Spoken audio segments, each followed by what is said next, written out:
Well, thanks for coming. I think I just love great college environments, and I thought Blacksburg and Virginia Tech was one of the best I've been around. Their defensive line had a reputation of being one of the best in the country this year, and in our opinion, more importantly, our players' opinions and our line coach, and obviously mine, I think they were. And it took us a while to get things organized. They changed up. I also think their defensive coaching staff, has a great reputation after playing them 2 years in a row. It's well deserved.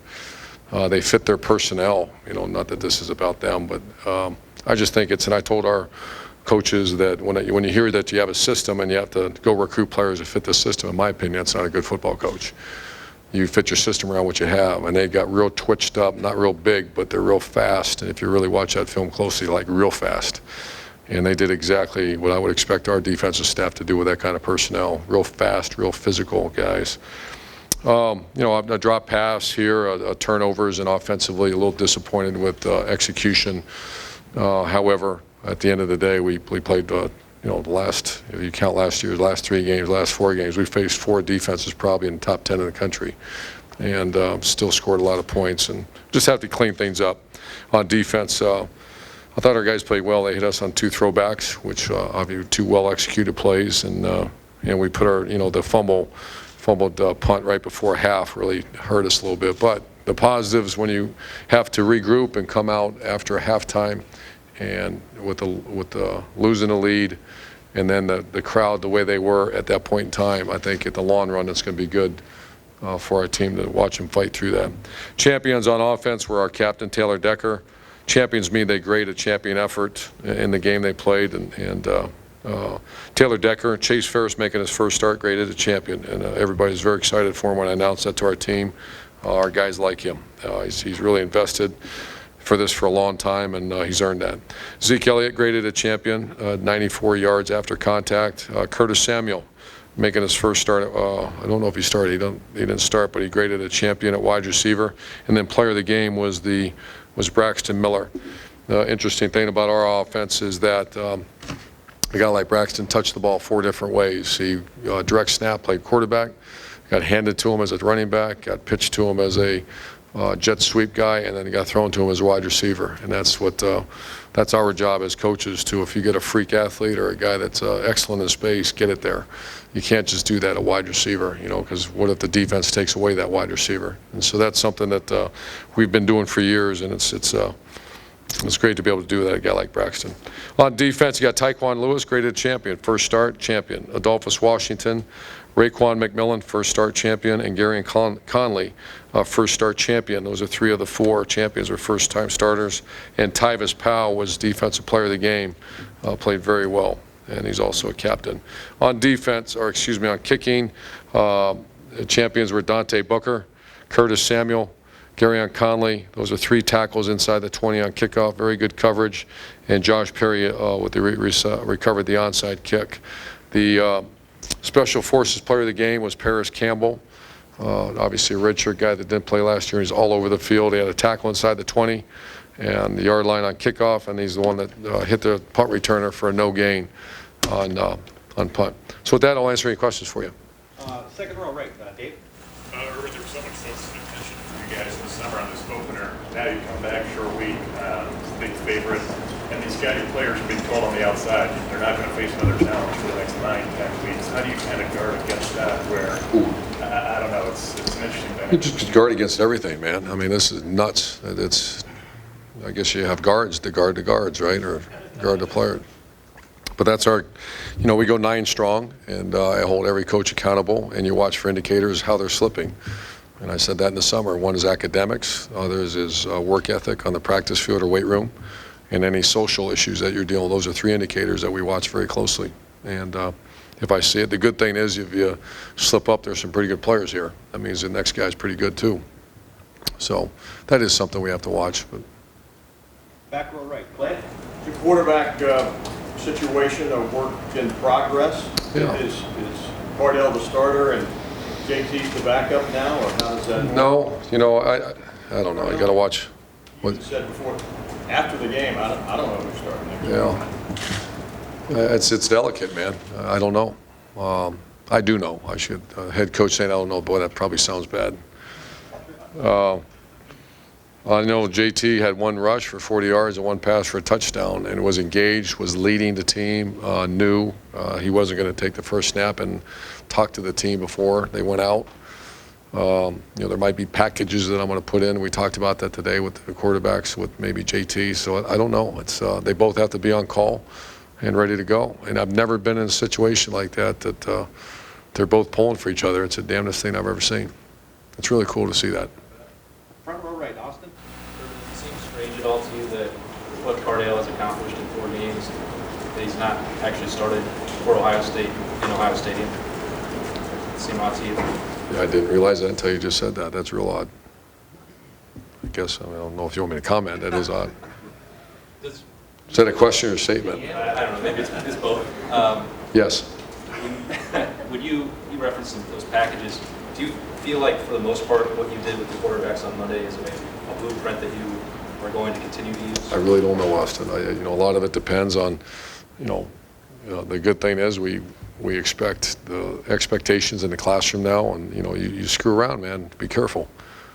And so I don't want to jump too far ahead. Well, let's go beat Hawaii. Whoever I think and we think and I think can drive us down to score a touchdown against. I knew it was going to be the defense we saw was going to be a zero, and a big dude's going to have to stand in there, and it worked. A couple of times he had to go over the top of people, make a play, and then there's other times where JT's got incredible skill too. So just we're trying to win a game, just trying to score and win a game. Front row middle, Dave. When did you let the quarterbacks know, Coach? We started with Oh, Jerry was telling me that Cardale said, so I got to speak clearer, I guess, when I said, you're in. Probably 2 or 3 days before that Cardale was going to take the first snap. In this day and age, are you pleasantly surprised that did not leak out? Does that say a lot about kind of the tightness of the group, and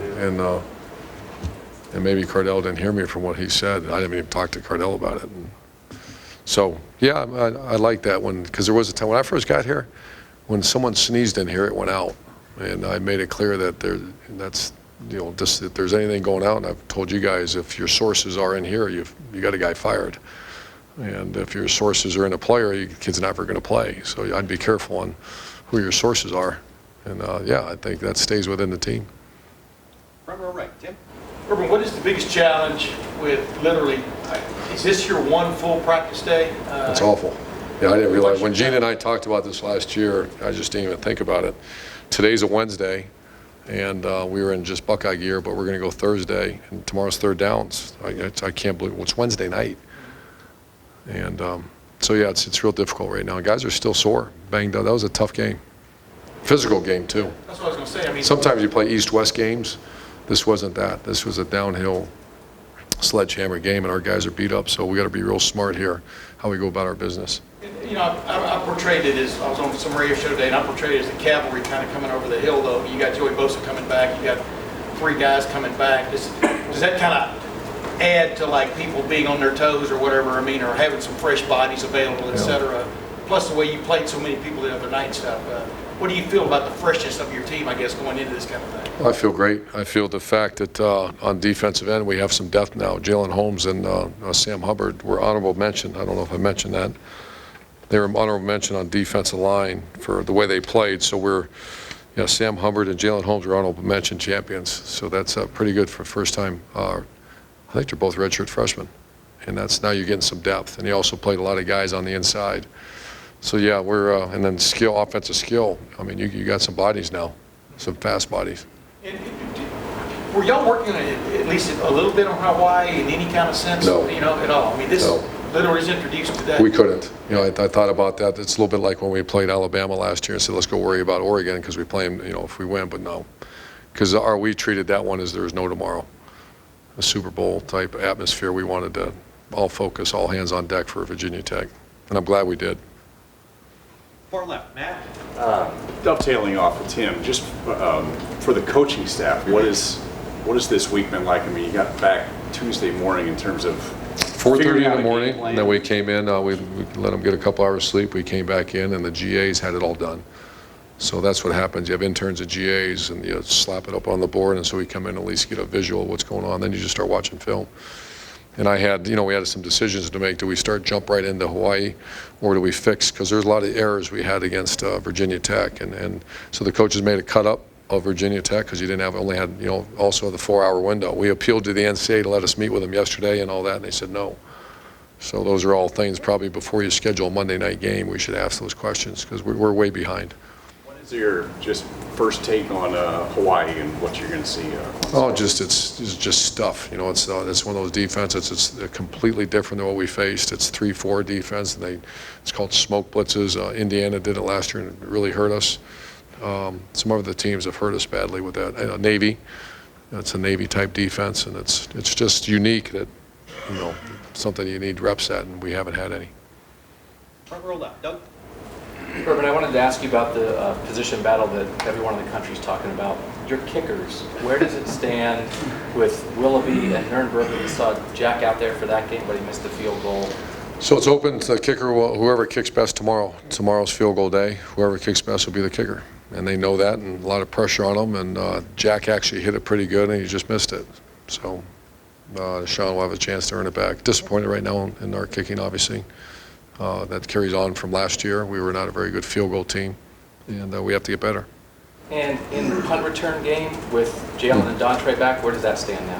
Yeah, also Braxton, I'd like to get him. He's real close. I just didn't think that would be fair to put him in that environment back there. And Zeke's our best catcher, and he dropped one. But Jalen and Dontre and Marshawn Lattimore is really good too. And Jalen and Dontre. So I don't know who the starter is yet. That's still up in the air. Yeah, right now it would be Braxton or Jalen. We'll start the game back there. Oh, you have Jalen now at wide receiver, not H-back, or is he? He knows them all. He's a real smart player, and he needs to be an adaptable guy. And last question, far left, Lori. Coach, how much taller is your stack of DVDs than usual this week in that their offensive coordinator last season somewhere else, their defensive coordinator last season somewhere else, their special teams coordinator last season somewhere else, their quarterback last full season was at a different school? How much? Yeah, I can't speak too much for our defense. That'd be a good question for Luke or Chris because I'm so involved with the offense right now. And that we watched, I think it's SMU. Because that's where their D coordinator came. But it was very similar defense that they ran previous that he came there. So I think we got to handle what they're going to do. Is just we got to be able to block it. And here's the issue: is that we only get so many games. That was not a very long practice, 17, 18 periods. Because I can't. You go any longer, you're wearing them out after just playing 2 days ago. So how do we get those reps? That's going to be tough this week. And all 4 guys are on track to return from suspension this week? Yes. Yeah. All 4 are ready to go. Thank you. Thank you very much.